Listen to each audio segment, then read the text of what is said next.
the federal government will not act. Today in Michigan, we can. Major Michigan election reform proposals on Tuesday out of the state Senate.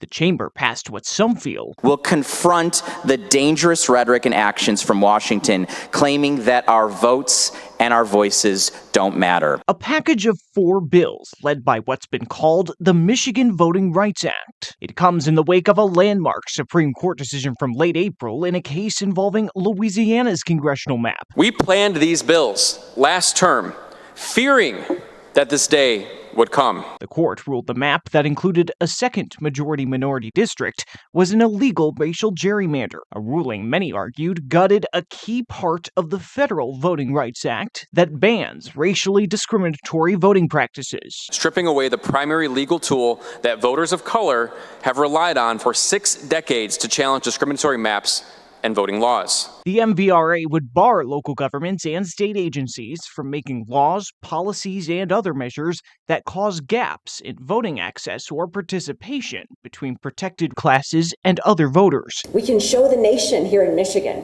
how we respond to decisions like Louisiana versus Calais. The 3 other bills would do things like requiring certain local governments to provide language assistance for elections and require local governments to alert the Secretary of State if they make certain election-related changes. But the effort didn't come without concern, with all Republican senators present voting no. Former Secretary of State Ruth Johnson was among them. These bills would place enormous new burdens on our clerks and on our local units of government.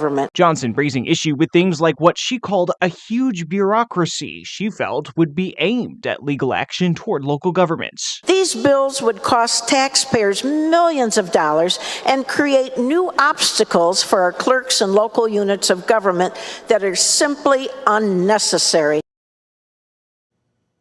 And the bills are now on their way to the State House.